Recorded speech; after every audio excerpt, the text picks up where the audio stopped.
মধ্যপ্রাচ্যে ইরান ও ইসরায়েলের মধ্যে দীর্ঘদিনের বৈরিতা নতুন মাত্রা পেয়েছে। রাজনৈতিক বিরোধ, সাইবার হামলা, গুপ্তচরবৃত্তি এবং সামরিক উত্তেজনার এই ধারাবাহিকতা এবার পরিণত হল কঠোর আইনগত পদক্ষেপে।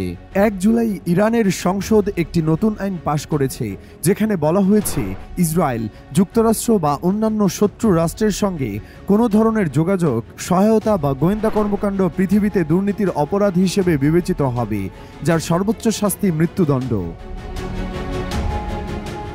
এই আইনের আওতায় কেউ যদি ইসরায়েল বা যুক্তরাষ্ট্রের হয়ে গুপ্তচরগিরি করে, তথ্য সরবরাহ করে কিংবা সামরিক, আর্থিক বা প্রযুক্তিগত সহায়তা দেয়, তাহলে তাদের মৃত্যুদণ্ড দেওয়া হবে। এমনকি যদি কেউ কেবল এই ধরনের কোনো কর্মকাণ্ডের পরিকল্পনা করে বা চেষ্টা করে, তাহলেও শাস্তি থেকে রেহাই নেই। আইনে আরও উল্লেখ করা হয়েছে, মার্কিন ধনকুবের ইলন মাস্কের মালিকানাধীন স্যাটেলাইট ইন্টারনেট সেবা স্টারলিংক সহ যে কোনো অননুমোদিত ইন্টারনেট সরঞ্জাম ক্রয়, বিক্রয় কিংবা ব্যবহার নিষিদ্ধ। কেউ এসব যন্ত্রপাতি ব্যবহার করলে 6 মাস থেকে 2 বছরের কারাদণ্ড হতে পারে।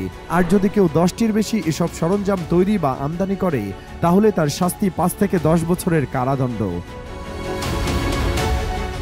এই আইন অনুযায়ী সামরিক ড্রোন তৈরি, দেশের অবকাঠামোয় নাশকতা বা সাইবার হামলার সঙ্গে জড়িত থাকলে মৃত্যুদণ্ড দেওয়া হবে। এমনকি এমন হামলার চেষ্টাও শাস্তিযোগ্য।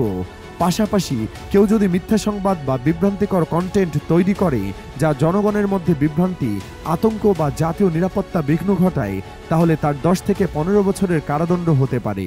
এছাড়াও যদি কেউ বিদেশি গণমাধ্যমে এমন কোনো ছবি বা ভিডিও পাঠায় যা ইরানি জনগণের মনোবল দুর্বল করে, তাহলে তার জন্য 2 থেকে 5 বছরের কারাদণ্ডের বিধান রয়েছে। এই আইন ইরানের পক্ষ থেকে একটি কঠোর বার্তা। জাতীয় নিরাপত্তা, সার্বভৌমত্ব এবং রাষ্ট্রের স্বার্থে কোনো আপোষ নয়। তবে আন্তর্জাতিক মহলে এই আইন ঘিরে মত প্রকাশের স্বাধীনতা, মানবাধিকার এবং তথ্য প্রবাহের উপর কড়া নিয়ন্ত্রণ নিয়ে গভীর উদ্বেগ তৈরি হয়েছে। ইরান ইসরায়েল দ্বন্দ্ব এখন কেবল যুদ্ধক্ষেত্রে সীমাবদ্ধ নেই, তা পৌঁছে গেছে আইনসভায়ও।